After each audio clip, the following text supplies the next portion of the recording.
everyone. Thank you so much for joining our 8:30 p.m. episode. We're very excited to have you with us on this very special panel. We had this conversation last year, and of course, it was too good that time just wasn't enough, and we had to bring it back so we can continue the conversation. But of course, for those that may or may not know us, let us introduce ourselves. I am Dana, the other half of the Moana Nui Podcast. I am a event, cosplay, and con staff photographer for cons such as Dragon Con, MomoCon, Anime Week in Atlanta, Ranger Stop and Pop, and more. I do a little voice acting, event planning, and a lot of back background kind of stuff going on, even working with various cons. Of course, I have to hand it over to the Renaissance woman of our time, the dynamic duo, the yin to my yang, the woman that is juggling more balls in the air than a clown at the circus, the beautiful, the amazing Moana. Aloha, everyone. Welcome back for our second episode of the evening. Hopefully, folks were able to tune in to our previous episode on battling imposter syndrome. It was a really great conversation. So if you haven't checked it out, go back to the replay and do yourself a favor and get some weekly therapy there. But as Dana mentioned, my name's Moana. I'm the founder and host of the podcast. I'm also a children's book author for the Adventures of Nakoa and Nohea series, and editor and publisher for Wildcard Chronicles here at Burning Spear Comics, and of course a champion and advocate for our BIPOC communities.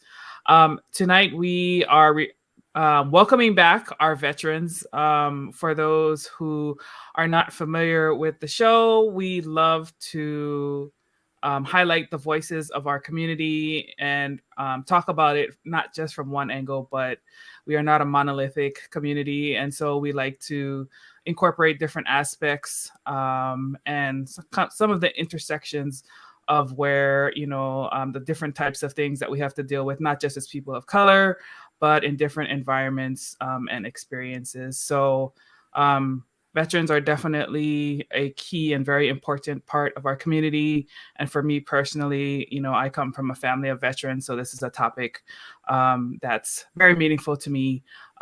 So I'm happy and honored to have our friends back, my brothers, from so many different aspects. These are really my brothers for sure, and of course my hubs. So let's welcome back Wendell, Nuri, and Eric, our devil dogs, our Marine brothers. Thank you guys again for coming back on the show. It's always good to see you. Same. Hey, thank you for having us back. I appreciate it. All right. Yes. Fellas, what's good? All right. Oh my God. It's been a long day. Brother. A long day. Yeah, it's been a cold day. I know. Oh my Cold God. degrees. We can hear the temperature. I was like, oh, come on, man. I was ready to come back in the house. I went up to warm up the car. I was like, I cannot. Doesn't it make you glad that you don't have to be out in the field anymore? Yeah. No idea. Oh my God. Yeah, I'll take anything over that. That was one of the good things about being a pogue. Oh, Maybe twice a year. Oh my God. But for the infantry, that's life. Yeah, right. Exactly. I swear to God. Yeah. So before we jump into all that, though, for those who for the people who maybe they missed the first one, let's do a quick round of introductions. Just tell us about yourself, how many years in service, and then some of the hobbies that you enjoy outside of your armed services time. Hey, you want to go first? I was going to let you go first. I think I'm going first last time. I'm humble. I'm a humble dude. Oh, okay, I'll go first then. Yeah. No, you want to go ahead and drop? Go ahead. Okay, we'll cool. go clockwise. Hey, everybody. As you can see, I'm Wendell Smith, also known as Big Small Scorp King Costuming. I don't like knives or swords, anything like that. So don't pay attention to the background behind you. That's just a picture.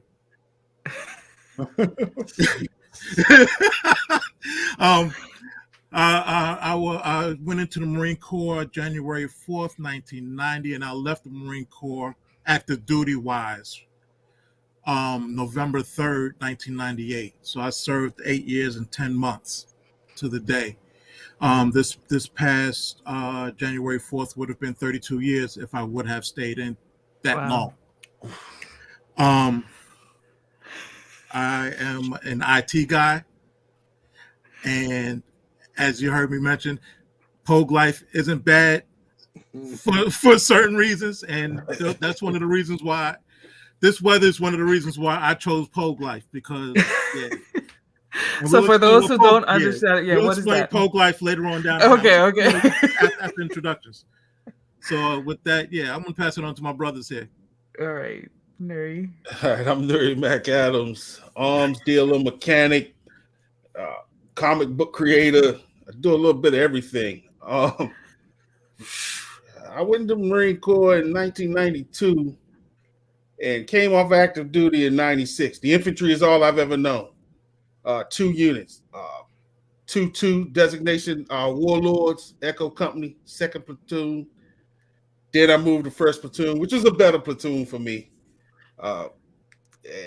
And with that, I did Operation Restore, Uphold Democracy. Then I got a little FAP going, got me a little cush gig for 6 months. It was only for 6 months, but I was with 2nd Amphibious Assault Battalion, Gatorbacks, Amtracs, out there working at the armory. Then I went back into the fleet, 1st Battalion, 6th Marines, designation Deathwalkers. Charlie Company, 3rd Platoon. And that's when I finished up with that. I did Operation Sea Signal. There it is, Operation Sea Signal with them. And that was my final unit. I came on out of it. I couldn't do it anymore. Going to all these countries, sleeping in swamps, jungles, and deserts. I was done. I was like, okay, I did 2 for the history books. I'm done. So I came out of there in 96. And of course, you have that 4 years of reserve time, that BS. So got through that without having to be called back to service. And here I am now. And I'll turn it over to Eric. Yeah. And for me, I'm Eric the Smoke Moran. I basically have a unique back history with my time in the Corps, coming from 2 older brothers, my 2 older brothers who were also Marines.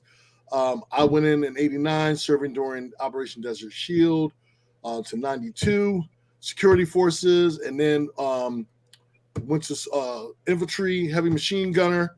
My last tour was Bravo 16, and from that point on, working in the federal government, like over 30, close to 30 years or over 30 years.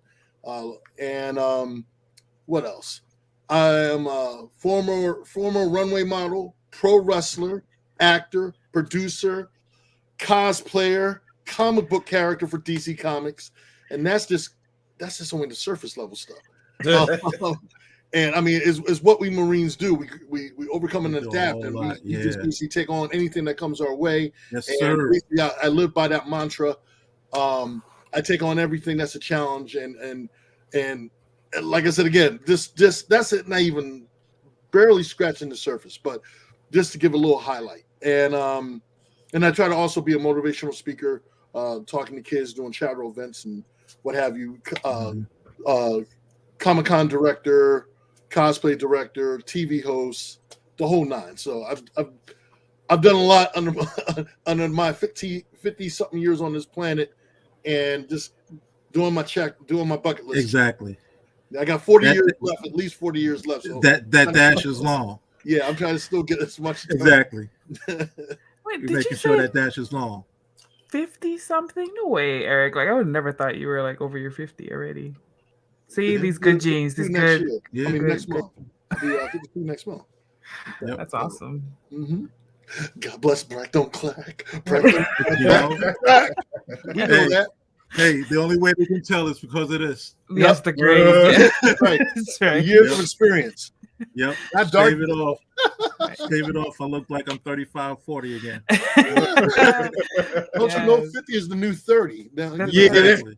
You know? you know, because we didn't look like. I know one thing, like a lot of our family and all didn't look at 50 like this, or like Wendell, or like Nuri, or you like we seriously we look a lot. And I always blow my mind because when I was growing up, I'm like, wait a second, we don't look nothing like our relatives was, and they're in their 50. They're looking like Fred Sanford back then. Yeah. Fred Sanford was 50. Damn. Attitude and everything. When they came out with the movie, they talked about this. When they came out with the movie, what's that movie? Harlem Nights. That Ron Howard movie. What's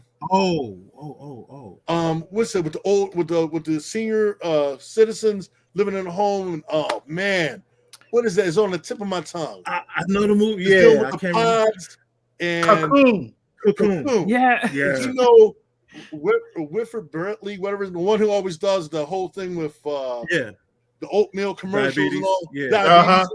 He's this. When they did that movie, he was the same age as Paul Rudd.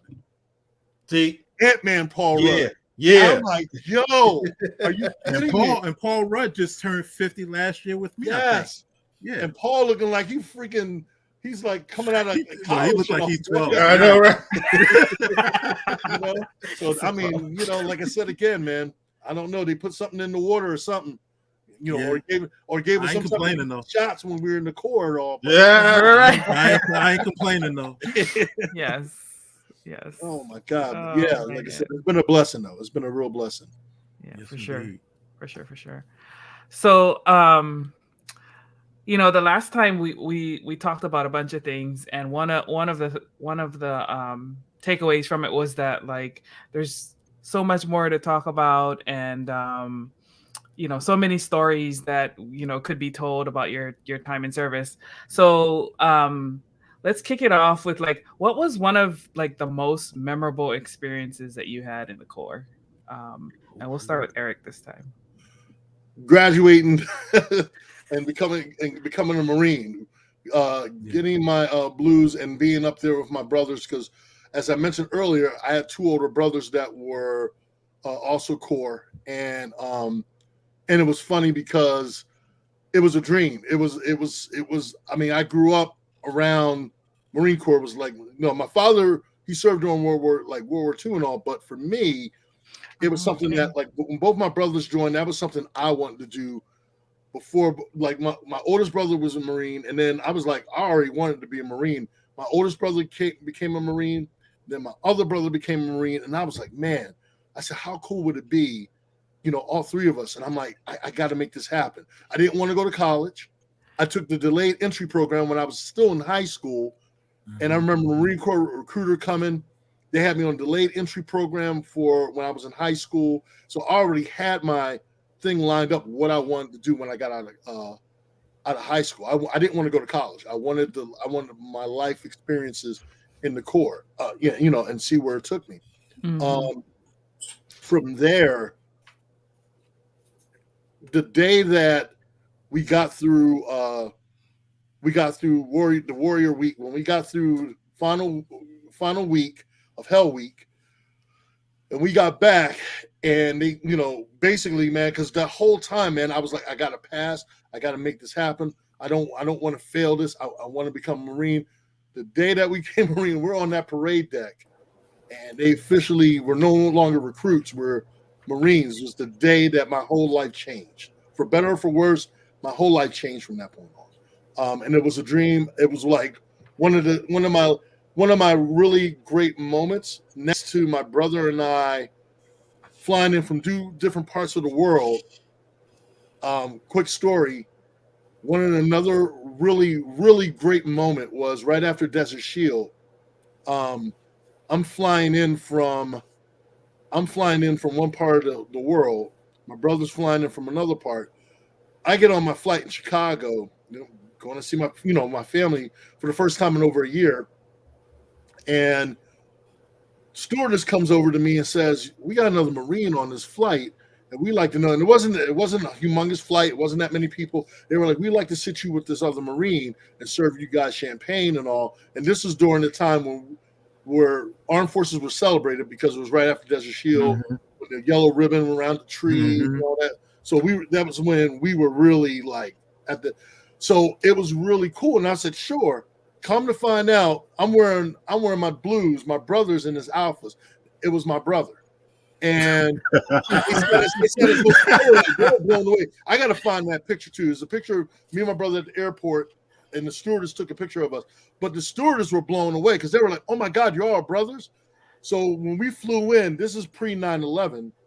This is when you can have families come into the airport, and So when we got off the flight, my mom didn't know that she was going to have both her sons coming off the plane, and we already had all of our family, our aunts, uncles, and everything. So when we came off that plane, it was like a major hero's welcome, and people were clapping and everything, shaking our hands. It was a moment of surrealness. I was like, whoa.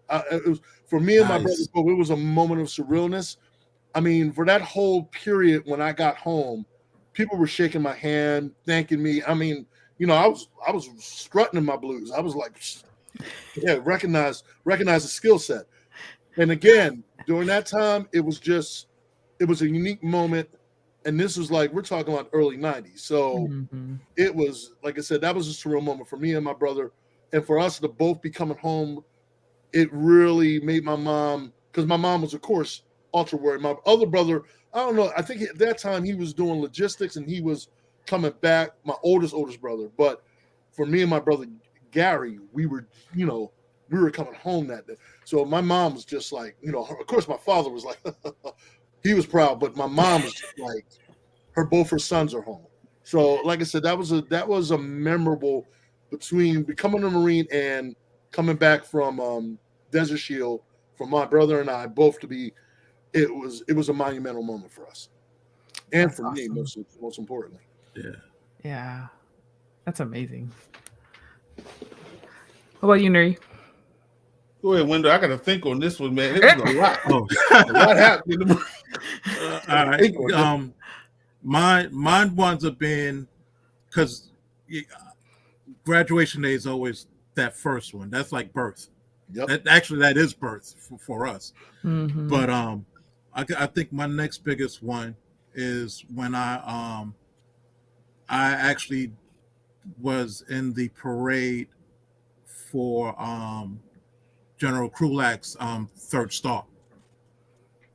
I was a young Lance Corporal at the time, and I was, me being me and not knowing I was bucking trends and stuff like that. Went back to my desk the next morning.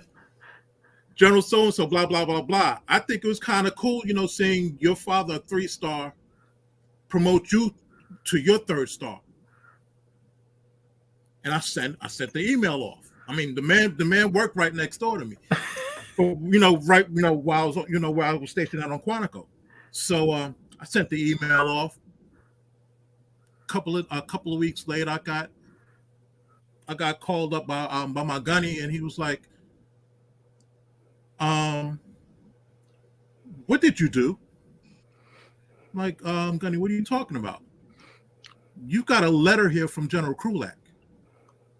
Huh? What are you talking about? And then he gave me the letter, and I read it. I was like, oh shit. Pardon the way I said, but I was like, yeah, oh shit. He instead of sending me an email back, he replied back in writing.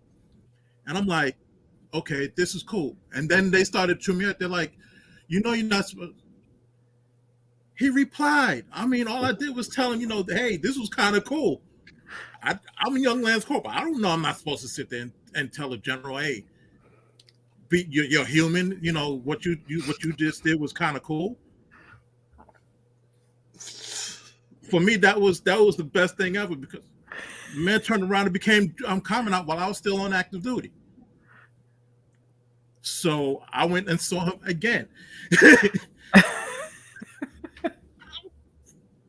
Come on, man. Nah. If you're gonna buck trends, that's how you buck trends. Every man, every Marine male or female puts their pants on the same damn way, Right. one leg at a time. So if you're scared to write somebody, or if you're scared to say good morning to somebody because of their rank, something's wrong with you. And that's how I live life. I'm like, yo, what's up? How you doing? Yo, your breath stink. You need to go handle that. Here's a mint or something like that. I mean, you gotta be, you gotta be you. You gotta be you. You gotta be personable. Yeah. Because life is too damn short. Yeah, I feel you on that. I mean, I kind of deal with that in I see that in in my own workplace too. I'm sure you do too, Eric. And it's so weird. Like for some reason, like senior officers are like seen as untouchable. I'm like, dude, they're humans. Yeah. Like, well, there's a chain of command. Okay, but that doesn't mean I can't reach out. Right. I mean, I don't know. I spent plenty of time talking with the colonel I worked under. Yeah. And found out that he was a mad soccer nut. And he actually got out there a couple of times and played with us and bowled me over one time. I'm like, yo, sir, that's kind of messed up because I can't hit you the way I would like to. but all right, you got this one. Yeah. And I'm sure, like even for them, it's probably nice for them to let their hair down. Let their hair down a little bit. Yeah. Just be a person too. Mm-hmm. Right. Yeah, that's really cool. Nuri, you got one? I know you got a lot. Well, of course, like you said, boot camps. No matter what MOS, boot camp will always be graduating boot camp will always be one of the most memorable events. I mean, for me, not only was it the pride of being a Marine, but what meant the most to me more than that was earning the respect of my father. See, that trumped everything. My father was drafted. He didn't want to be in the military. He ended up in Vietnam. And he didn't want me in there. So, because he understood, my dad was like, I don't understand how all these politicians, they won't send their babies off to die, but they'll send mine. I don't want you in there. But I went in there anyway. Now, later I found out, of course, Dad, your father's proud of you. But I didn't know that. Some of his coworkers told me. I didn't know that until I knew at boot camp, when I graduated boot camp, he was really proud. Right. But later on, I found out he was really proud that I was in the infantry, which I was like, wow, my dad proud I was in the infantry. He didn't want me in here, especially after coming home from Operation Uphold Democracy. He definitely didn't want me in after that, but, he was proud. But that meant more to me than becoming a Marine. And becoming a Marine was huge to me. Right. Because a lot of people didn't think I could do it. So that was huge. But I think one of the most memorable moments, because of course I have memorable moments from Uphold Democracy. I got memorable moments from C Signal. But believe it or not, one of the most memorable moments came from in between that little window when I first got with 1st Battalion, 6th Marines. And we were gearing up for C Signal. We had this little operation that wouldn't even make the history books. We called it Operation Autumn Ally. And I bring this story up because it fits right now. It really fits with what's going on in the world today. What Autumn Ally was. And at the time we were doing it, we weren't supposed to talk about it. It's hush hush, whatever. I didn't care about anybody. What Operation Autumn Ally was the Ukrainian Marines came to Camp Lejeune. And the reason why I couldn't talk about it, because you can imagine that we're talking 1995. Fall of 95, we're going into the fall of 95. Americans wouldn't feel too comfortable knowing, man, you got Ukrainian Marines on U.S. soil. Now everybody's going to talk about this. So they came, and when they first get you, like, okay, what are we really doing here? And there's animosity because they come from over there around Russia.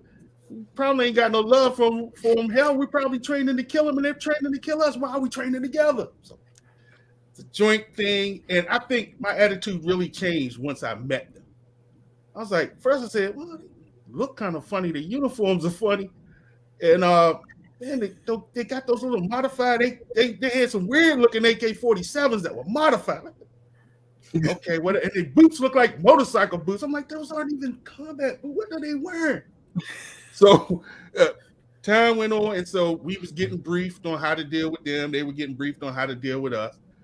And I will never forget. Now we're on our off time now.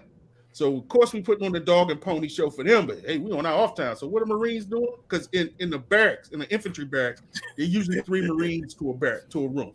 Looks like a rundown hotel or whatever. Yep. So we in there, man.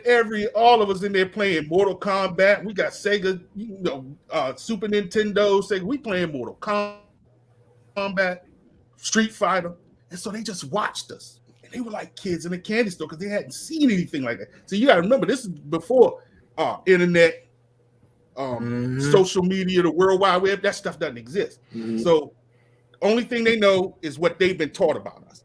So they watched us like kids in a candy store. It was like, come on in. They came on in. Come on in. We'll show you how to play. And from there, I had a new respect for them because I saw how much they respected us. And either 1 or 2 of them tried to defect during that time, which is kind of sad to see. But I understood because you don't know what they're dealing with in their country. But they were so happy to. I never met a military force that were so humble.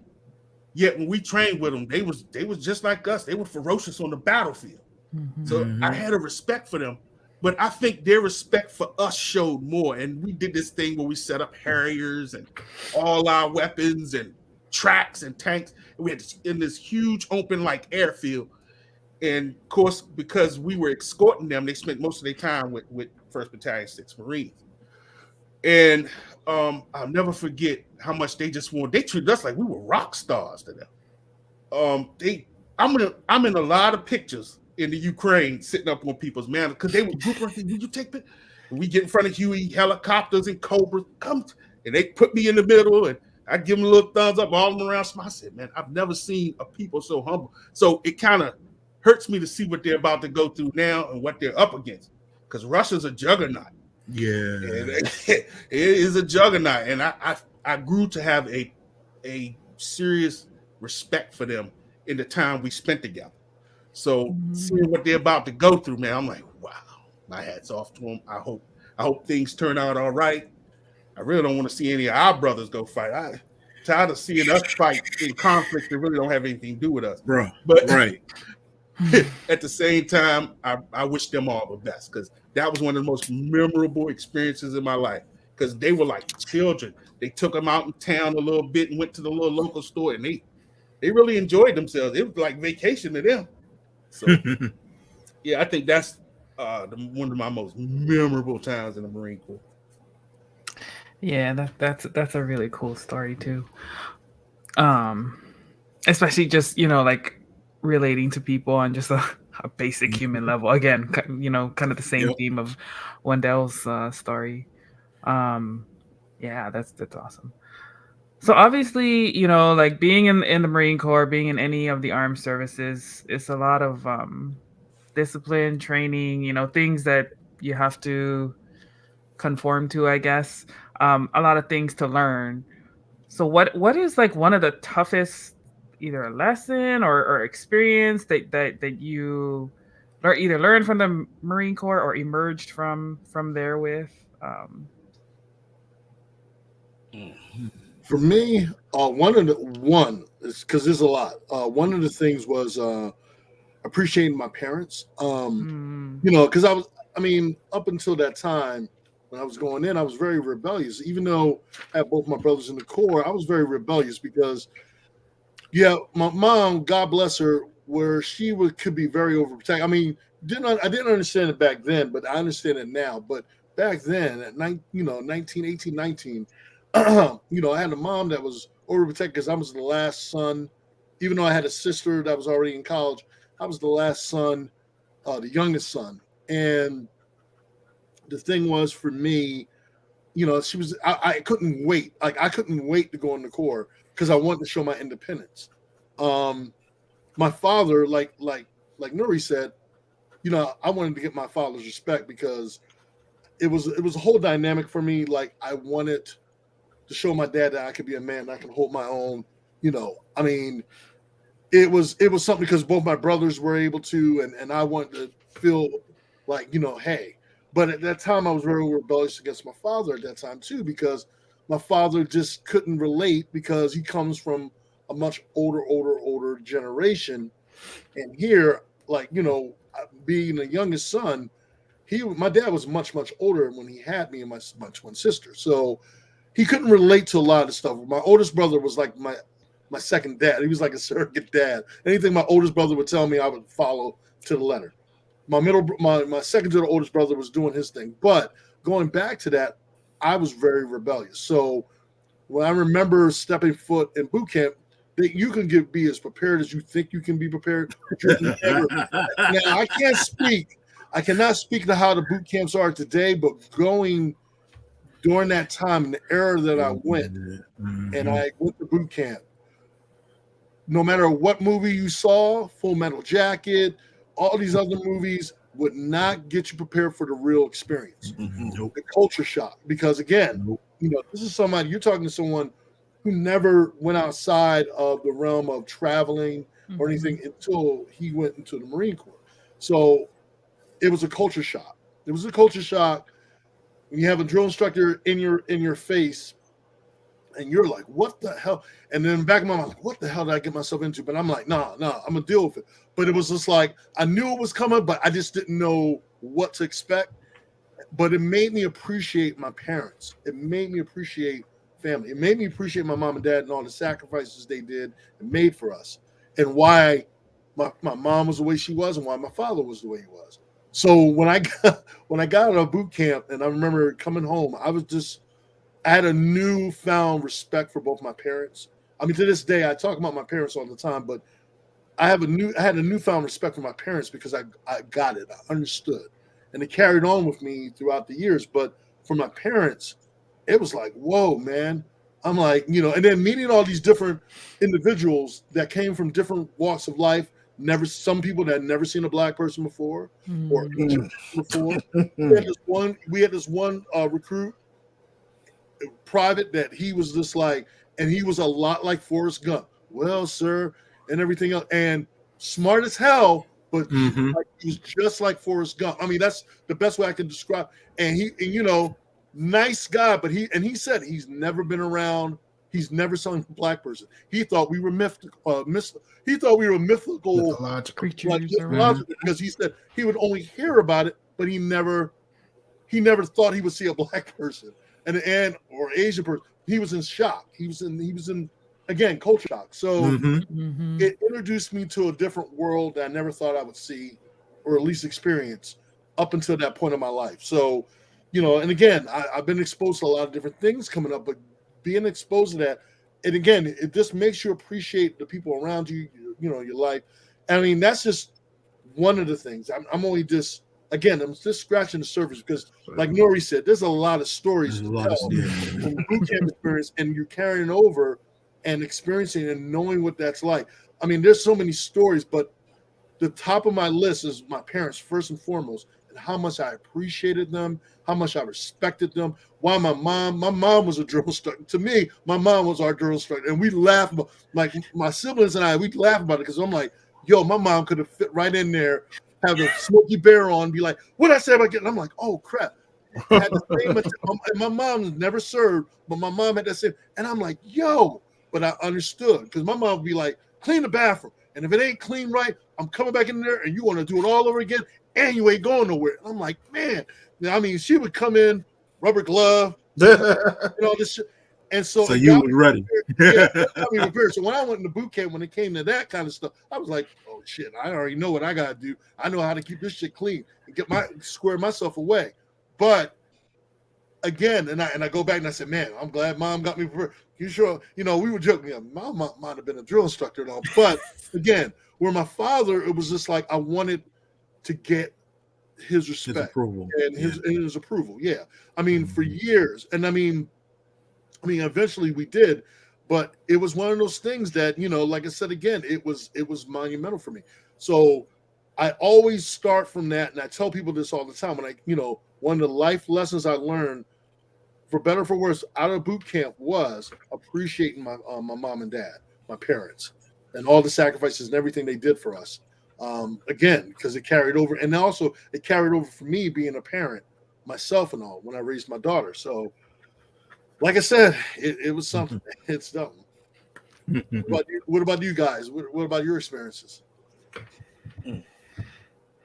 For me, I think, and sometimes I call this the gift and the curse. From boot camp and through all the things I did in the Corps, I think the thing I took out of the Marine Corps the most,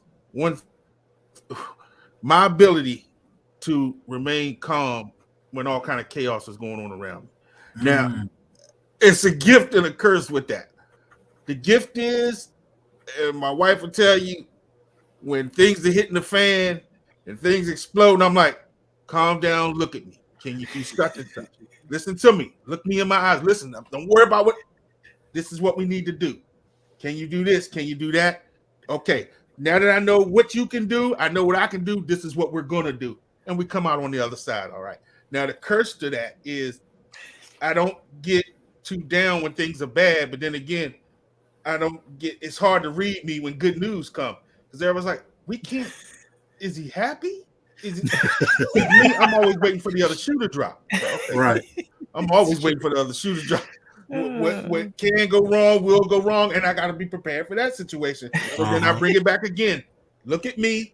We got good news. We got hit with that sledgehammer on the back end. Okay, what we got? Give me the sit rep. This is what we're dealing with. This is what we got to do. Yep.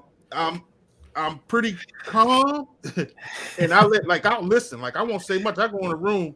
Ken Lashley say he's the quietest. He'll sit in the room all day with you, and he'll just listen. That's because I'm sucking everything in, and he won't say a thing. Okay, and he'll just listen. So the thing, like I said, though, the only thing about that is it's hard for people to read me. So, but I'm reading everybody else in the room, so that when things hit the fan, I know what to do, and I won't say anything. Like, I'll let you, because I don't like to get in people's way, and I'll watch. But when and Mo will tell you, at the point where I think you're losing control of the situation, and I got to make a command decision, I'm gonna get up and make it like an alpha male. Like, okay, this is what we're gonna do. Think or swim. See, people don't like to, and that irritates me at the job, and it bothers me about civilians because they paying these jokers all this money, but they won't do their job. I'm like, they paying you 6 figures, and you mean to tell me you're gonna let an employee come in and dictate to you, and they work for you? Are you kidding me? Get one of these jokers, make an example out of them. I guarantee you the rest of them will fall in line. You know what? The problem is with that, a lot of times people think you'll be too aggressive. Like for me, when I go, if I have that same kind of attitude from time to time, and I'm like, yo, we need to do, we got to do like this. Oh, why is he got to be so aggressive? Why is he like, even at my job, like, and my coworkers laugh because I have to deal with the public. So without getting into too much detail and ordering people around and everything else, I told my coworkers, I'm like, look, I don't like chaos. I like order. I can't deal with chaos. Yeah, like, that's a Marine thing, though. That's a Marine thing, because I put it to you like this. It was the same thing for me with my previous organization, because I switched over to from one organization to IRS recently, and there were many a time where I'd sit there in a meeting, watch them fumble over each other and start talking about stuff. And I'm like, okay, look, you said this, you said that. This is how it needs to be done. And I break it down. And after I break it down, they're like, oh, we're going to do it that way because it makes sense. Just like homeboy on those TikToks. It's right there in front of your face. I mean, yeah. The bottom line is, if you lead me, I'm gonna follow you. But if you lead me bad, I'm gonna take over because I want to make sure we get home. But like I said, a lot of civilians, they're intimidated by that. Other fellow military people they get it. Some more than others, but a lot of military people get it. But I noticed that in my life, when I've done that, I've either come off to certain people, I've come off too abrasive. I've come off too, like, not being a bully, but just coming off too aggressive. And I'm like, yo, because I don't have time for all this. Exactly. You know what the hell you're doing. All right, here's what we're going to do. You're going to go over here. And I'm like, one of the times I had to tell these people, like, you know, a group of people, I'm like, okay, ma'am, what are you doing over here? Okay. All right, ladies and gentlemen, over here, you know, raise your hand if you're, and they're all, everybody. And I said, come on, people, y'all grown adults. Right. I'm talking to these people. Y'all see me? I want y'all to sit down. Ma'am, you're going to be over here. And I mean, all I can say is they feel it when they come in and they have to deal with me. They feel it. And they're like, yo, I do the job. I might have to take on the job of 3 different people that normally I take on the job for 3 different people that should be for 3 different people, but I take it on as one person. Yeah. Like, look, I got to deal with stuff. I have to. I like working by myself because I can't deal with disorganized people. Me too. You got to be disciplined and let's take care of business. We can work hard, but we can play hard too. But first, right now, we need to work hard and get this done so we can get this objective done, so we can be done with this, so we can move on to the next objective. And if we got time to kill, then we can sit back, cool out city. But until then, we got to get this stuff done. I don't have time to, Eric, you know, I'm too scared. You literally just segued into my lesson, because y'all know what Semper Gumby means. You two know what Semper Gumby means. That's the biggest. If anything, any Marine should be able to say they know what Semper Gumby is, and that it's ruled their life, because we're taught how to be flexible, because the stuff will hit the fan, and you got to be able to think or do whatever. You have to adapt. And for me, that started in boot camp. And it carried on through to my first duty station. I wound up getting stationed at Quantico. For my first year and a half there, we couldn't go nowhere. We couldn't do anything because of Desert Storm. The only place we were going, if somebody decided they wanted to fuck up and find out in DC, we were the ones who were going to make them find out that you don't fuck around in DC, because they had us on the ready. But once that stuff, again, flexible, once that stuff went away, it was back to doing stuff on the job. And that's where, for me, I wound up having to deal with, because, again, I was a pogue. And for those who may not know what a pogue is, since I keep saying it, pretty much a pogue is those who, those MOSs or those folks in the military like myself who don't go out to the field regularly, who are not infantry or artillery or any of those other fighting forces. But don't sleep, because we can knock you out. Yeah. Marine is a Marine. Yep. But so don't sleep. Facts. I can't speak for other services, but I'm just letting explaining what a pogue is.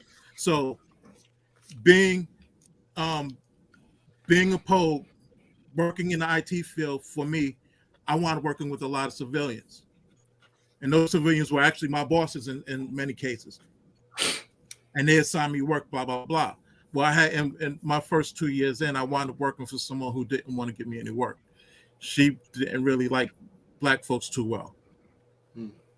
So I had people who junior to me, younger than me, coming in, and they were getting all these assignments, blah, blah, blah. And I'm sitting there twiddling my thumbs. I'm like, yo, what's going on? Now I would make the appropriate complaints, but she's my boss. So my assignments came from her. So I, like Eric was saying, doing the job of 4 or 5 different people, I rolled around the building that I worked in and did the jobs of 4 or 5 different other people. And then transferred over to what I've been doing for the past 30 years now. So Semper Gumby, always flexible. Always flexible. You have to be able to maneuver when things aren't going to be working your way. That's how I wound up working the Bill Clinton's second doggone inauguration. That's how I got into the job field that I've been doing for the past 30 years. That's how I wound up, doing a lot of things that I've done in my life. See an opportunity. It may not be for me at that moment, but let me dip my toe in there and see what's going on. Put my ear to the door and make sure that, oh, okay, cool. I can hop. Okay, cool. I don't know what I'm doing yet, but yeah, I'll figure it out. Right. You know, I tell you what, and I feel especially Smoke with because they say, "Oh, you a bully." No, I'm not a bully. I'm decisive. I don't have time to play games with you. Yes. But I tell you, it reminded me of a incident that happened a couple of years back.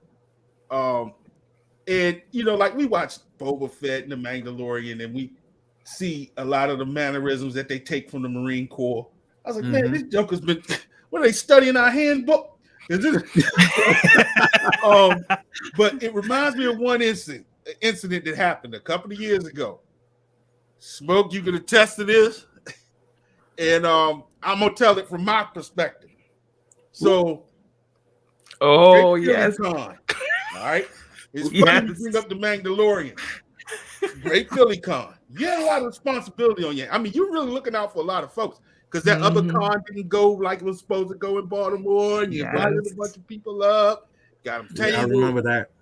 And so we set up, and I'm sitting there, and of course the Mandalorians are set up in front of us, and you directing traffic, and these Mandalorians, obviously they civilians, ain't never done no time in the military. They want to play dress up, got you, but you don't cross that line with the people that really been there.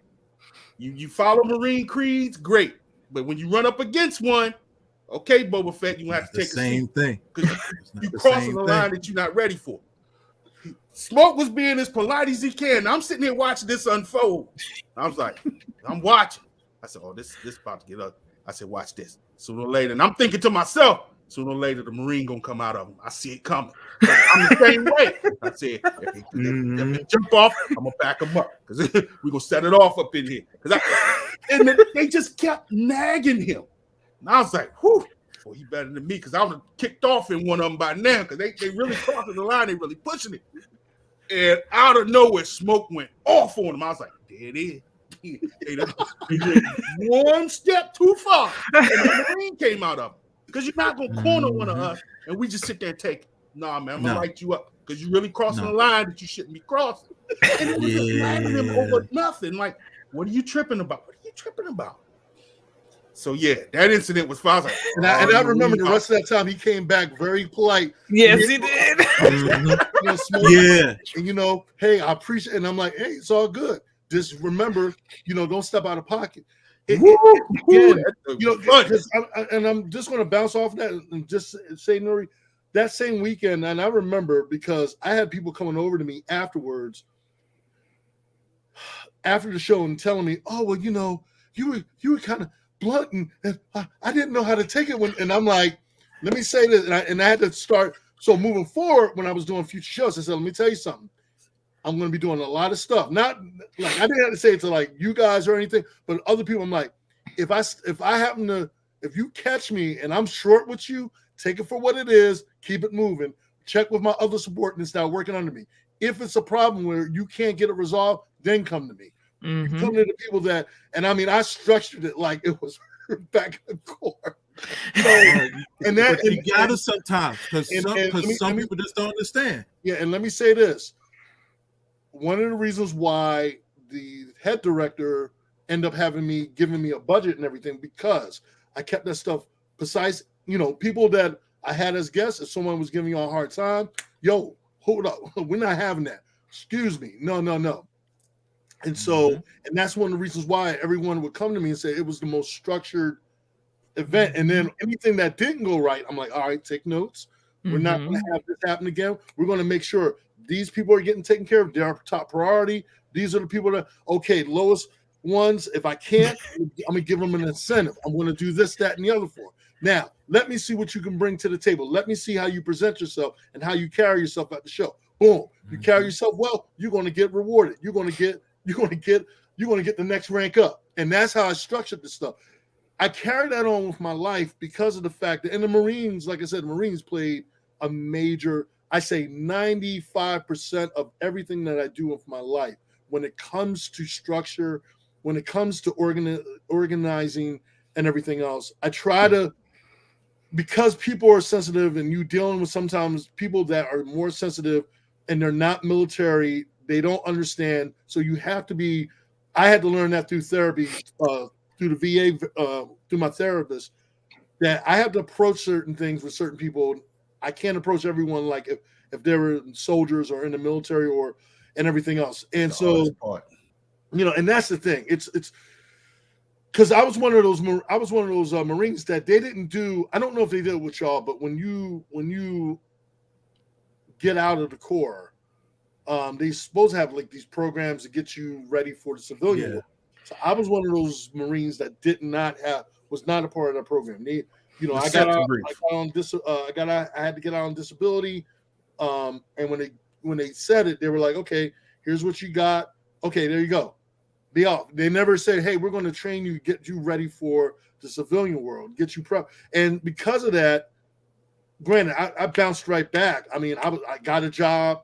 I didn't waste no time getting a regular civilian job, but I was taking on job after job, and I bounced right back. And I was doing security. I was doing bodyguard work. I was working in the toughest clubs in Philly at the same time, trying to work a regular and trying to find that right job that would, until I got back into the government and started working in the government and dealing with my other issues that I was dealing with at that time that I wasn't fully aware of.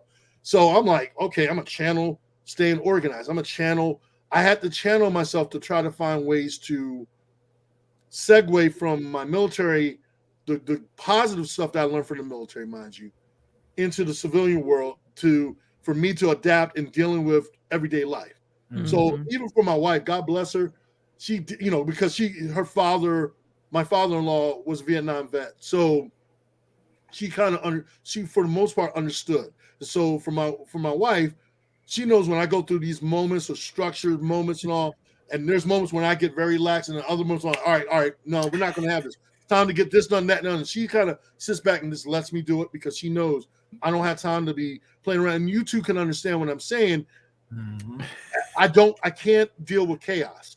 Yep. I cannot deal with chaos. And I mean, granted, even what's going on in the world today and everything else, and I try to carry myself, and I try to not let the anger get away because there's consequences behind that. And so you try to temper that. Unless you're dealing with a fellow Marine. And then when you're dealing with a fellow Marine, let it rip. Well, it's a whole different level because like, all right, we're both alphas because most Marines are alphas. They're trained right. They're trained alphas.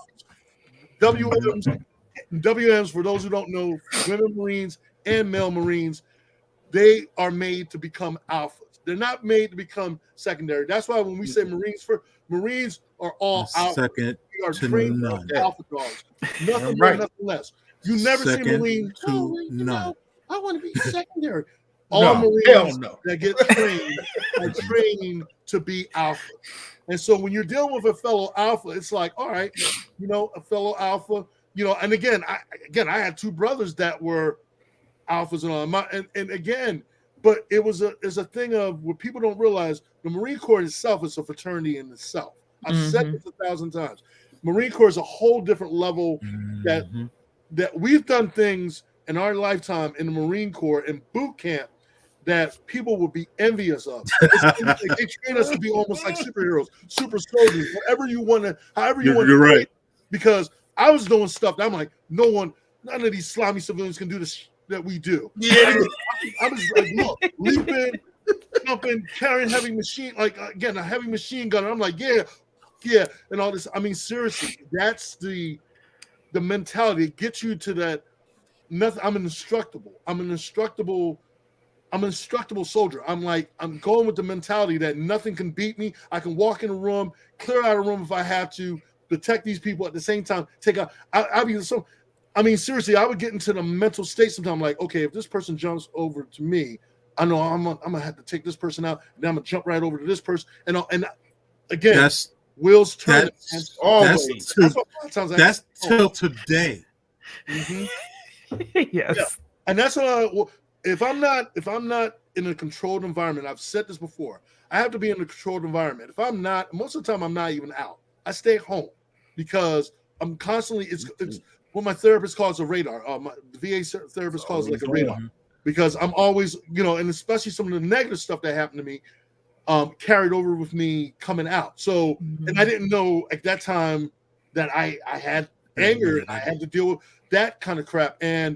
But it was called a radar thing. And I'm telling you, a lot of times, even to now, I stay home. If I'm not doing a film, if I'm not doing cosplay, if I'm not doing a con, and if I'm not doing something where it's a stable environment where I can have control of the environment and control of the situation, that's why you will not see me in no big concerts or anything unless I'm like part of the backstage and I have access to backstage and I'm like, okay, I can go and take myself in a minute to decompress Right. and everything else because I'm always on the ready for something to kick off. Yeah. You know, and Yes, indeed. Kick off. Yeah. It was funny, like, and I'm gonna just say this, and I'm gonna let you because I don't want to dominate the conversation, but I'm gonna say this: car accident. We're on in our area. We have this place called Lincoln Drive. Lincoln Drive is like this really close, tight. Yeah. Well, you've been through there. Yeah. So Kelly Drive. I mean, Lincoln Drive is like. If you like slaloms. Yeah, man. Matter of fact, that's exactly what you can compare it to. The Winter Olympics is about to start off in the next couple of weeks. Yeah. Lincoln Drive / Kelly Drive is like going down the slaloms. But let me say this: without the snow. There was a car accident.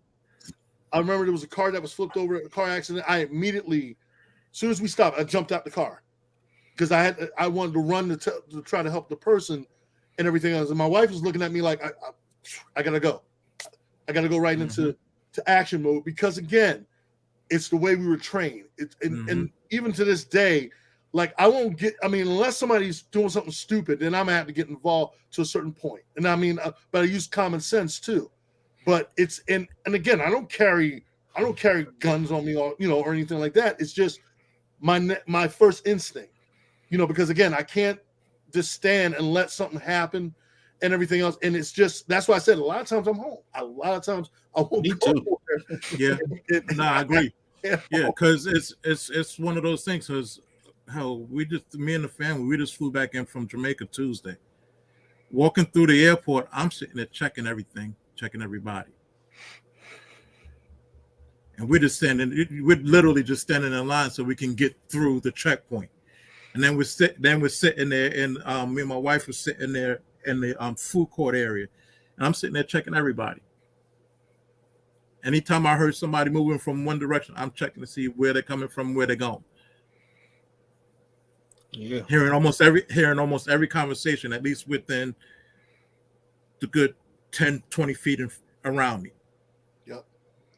And when I go to a restaurant, my back, me too. Yeah, when I go to a restaurant, my back is never, or any never to the door. My back is never.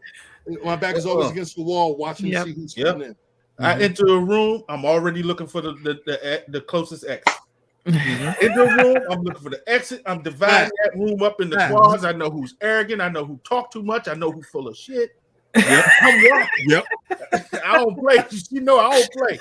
That's why I don't go too many. If I'm like, nah, I'll just stay at home because I know I'm ready. You come up in here. I got something for you. I got a lot for you. Yes. Yes. And even though I don't carry, I mean, I'll be looking at little objects and like, okay, I can use this as a weapon. I'm like, use that as a weapon. I'm like, how can I take down this person if I had to? And even though that, I don't know if that's supposed to be like I've talked about this in therapy. That's not supposed to be normal, but I'm like, again, I have to take medication because again, it's I stay at home. I'm like, I find that's my comfort zone. If I'm not, like I said, if I'm in a controlled environment where I call the shots and I can walk and go and not worry about anyone because I'm in control of that situation, that's one thing. But if I'm not in control and I have to be somewhere, whether it's with my wife or family, I'm always either the first one there and I'm like, I can't be comfortable and everything. And people are looking at me, unless I'm in the room with other fellow Marines. Then I'm a little bit more comfortable because I'm like, yo, if shit goes down, we're gonna all take care of it. We're gonna be all right. Yeah. But if it's just me, myself, and I on the island, and I'm like, yo, I'm scoping the room, I'm making sure, watching, observing, like Nuri said, because if shit goes down, what can I do to prepare myself? First, make sure my wife is taken care of, make sure she gets out of the place, make sure other civilians that don't need to be in harm's way. Then I got to think about how can I take this person to take. And again, all these little thoughts run through my head all the freaking time. So I'm like, I better just stay home because I don't need to be anxious every 5 minutes. Even on the medication, I hate taking the medication. I don't want to keep on always taking medication in order to be a stable person outside in the world that I'm in, not always in control of. And that's why they call it therapy. That's why I've been doing that for the last 6-7 years, and I'm still in it. But again, it's that's a necessary thing, with or without, to be honest, because you got to be able to work through the things that happen to you in life. So I don't ever, but I know, and this happened at Wizard World 2012, 2013, I think it was. Folks who didn't know I'm a Marine found out quickly. Because we were in the middle, we were getting ready to start a photo shoot,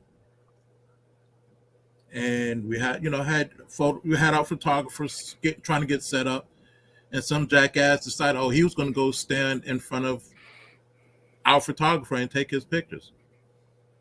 The person who was running the shoot told him politely, "Hey, you need to stand behind our photographer. The dude didn't pay any attention." I gave him 3 chances to listen. If you don't move, I will move you. I know that's right. You heard him tell you 3 times. If I come down there, I'm going to move it, and you will not like it. He moved. He moved very quickly. He didn't even take any damn pictures. He just left. Plain and simple. And then half the con heard me as well. Because you know that voice. Y'all know that voice. When you have to turn on that voice, God hears you. And stands at attention. Oh man. That's when people found out that didn't know. Oh yeah, Wendell's here. Wendell's military. Wendell's Marine. Period. Yes. Mm-hmm. And the craziest part about that in my life is they've been telling me that since the 9th grade. Yeah. Seriously. They've been telling me that since the 9th grade. You're going to want to go into the military. You're going to want to go into the Marine Corps. Yeah. I'm like, yeah, whatever. 3 years later, I'm standing on them damn yellow footprints. Ah! Yep. What are you doing? You're like, Yeah. Alrighty. Well, we are at the top or bottom of the hour, whatever we want to call it. Another great night of conversations. It's actually very refreshing to hear you guys talk this way, because being married to a Marine is not easy. It's a blessing, but it is not easy. And just know that there's more blessings than not. The main thing is the protection thing, and it took me a while to understand that with Nuri, for sure. But I'm definitely blessed to have him, and to have you guys too, as part of our family. So yeah, if you're watching, just be mindful of who's in your surroundings. That's all I'm saying. Yeah, that's important. Yes. But thank you guys so much for being on. Let's just do one real quick round. Tell folks where they can find you online on social media if they need somebody to be up in there and getting things in order. How can they reach out to you? Well, mine is actually in my name there. It's you can find me on IG as Big Smooth or _ King Costuming. On Facebook, you can find me by my full name or Scorp King Costuming. Awesome. Yeah, for me, you can find me on IG at the Burning Spear LLC. Also at burningspearcomics.com. That's Burning Spear Comics with an X. You can also find me on Facebook under John McAdams. I'm pretty accessible. Yeah. As far as for me, on IG is the Smoke 007. Or if you want to make it even easier, go under Google search Eric the Smoke Moran, and you will get a shitload of sites, places, all that stuff you want to see. It's all up on IMBD. Everything is like, that's true too. Yeah, I'm like, Google search. Google is the best way to search me because it's so many different sites and things I'm on. just type in Eric the Smoke Moran. Woof. I did that recently, and I was like, "Holy shit!" I didn't know that much out there between, like you said, between TV, films, comics, modeling, and social media, and all. And I'm like, God, there's interviews I had totally forgotten about. And I'm like, wow, it's all on there. It's all on there. Mm-hmm. Oh, that's awesome, guys. Alrighty, well, thanks everybody for joining us, whether you're here live or on the replay. If you look in the comments, if you would like to get more of our content, you can sign up for our mailing list to hear more from our guests, to see some of our back library, I guess you would say. Follow us on social media as well at Moana Nui Podcast. And as always, we broadcast live on every Thursday here on Facebook, Twitch, and YouTube. So with that said, thank you everybody for being a part of this. And for those who tuned in, we hope you guys took away some life lessons that you can be aware of for your own protection, or to help you if you are considering joining the military. So with that said, we are going to sign off, and we will see you guys next week. Take care, everybody.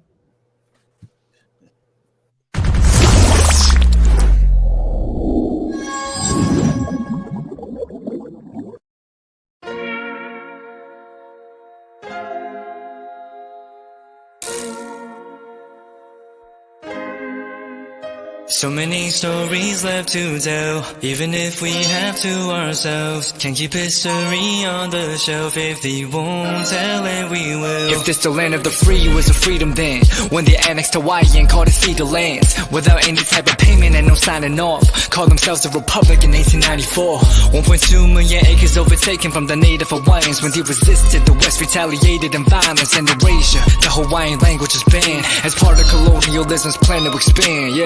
Stuck between a rock and a hard place. Multiple bombings of Kaho'olawe as a part of their ongoing war with Asia. Used it as a place for target practice. No consent or compensation. Colonizers call for annexation. No regard for all the locals. School will never let you know. So many stories left to tell, even if we have to ourselves. Can't keep history on the shelf. If we won't tell it, we will. Too many stories left to tell, even if we have to ourselves. Can't keep history on the shelf. If we won't tell it, we will. We will. So if we put Hawaii into perspective, well, Black and Asian history is interconnected. Considering the fight with the Pacific, then of course, versus Asia, they was treated as a middleman for war, but didn't let the Western colorism run its course, cause dark skin was a sign of dignity to core. The land was taken in the name of capitalism, when prior to it was an actual kingdom. Clap back at the system. Stuck between a rock and a hard place. Multiple bombings of Kaho'olawe as a part of their ongoing war with Asia. Used it as a place for target practice. No consent or compensation. Colonizers call for annexation. No regard for all the locals. School will never let you know. So many stories left to tell, even if we have to ourselves. Can't keep history on the shelf. If we won't tell it, we will. Too many stories left to tell, even if we have to ourselves. Can't keep history on the shelf. If we won't tell it, we will. So many stories left to tell, even if we have to ourselves. Can't keep history on the shelf. If we won't tell it, we will. Too many stories left to tell, even if we have to ourselves. Can't keep history on the shelf. If we won't tell it, we will. We will.